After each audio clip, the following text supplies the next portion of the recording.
எல்லாருக்குமே தெரியும் மதன் கௌரி வீடியோ எல்லாருமே பார்த்துருப்பீங்க சரிங்களா. மதன் கௌரி வந்து இந்த மாதிரி வந்து விஜய் அண்ணன் சங்கீதா டிவோர்ஸ் கேஸ்ன்னு வரும்போது அது வந்து அவரோட பர்சனல், யாரும் பேச எந்த ரைட்ஸுமே இல்லைன்னு சொல்லி ஒரு வீடியோ போட்டிருப்பாரு சரிங்களா. எல்லாருமே பார்த்துருப்பீங்க.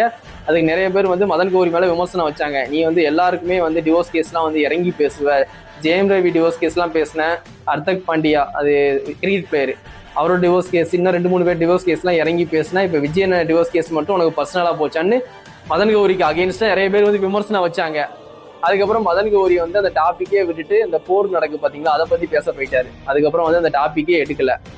ஆனா ஜனநாயகன் படம் வந்து இப்ப லீக் ஆயிடுச்சு, எல்லாருக்குமே தெரியும். அதுல வந்து மதன் கௌரி நடிச்சிருக்காரு. இப்பதான் புரியுது மதன் கௌரி எதுக்கு வந்து இந்த மாதிரி விஜய் அண்ணா திரிஷாவை பத்தி யாரும் தப்பா பேசாதீங்க, விஜய் அண்ணா சங்கீதா கேஸ் வந்து ஒரு பெர்சனல் ஏன் சொன்னாலும் இப்பதான் புரியுது. ஏன்னா வந்து மதன் கௌரி வந்து ஜனநாயகன் படத்துல வந்து நடிச்சிருக்காரு சரிங்களா. அதனால வந்து அவரோட விசுவாசத்தை வந்து அப்படி காட்டுறாரு.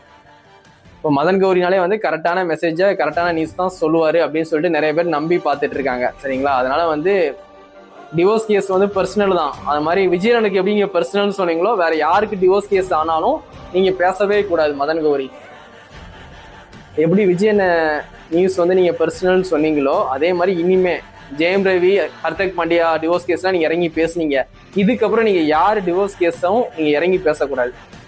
நிறைய செலிபிரிட்டி வந்து இதுக்கப்புறம் நிறைய பேர் டிவோர்ஸ் பண்ணுவாங்க, கிரிக்கெட் பேரும் நிறைய பேர் வந்து ஒய்ஃப் வந்து டிவோர்ஸ் பண்ணுவாங்க. யாரை பத்தி நீங்க பேசவே கூடாது மதன் கௌரி சரிங்களா. எப்படி வந்து இப்ப நீங்க சைலண்டா இருக்கீங்களோ அதே மாதிரி சைலண்டா இருக்கணும்.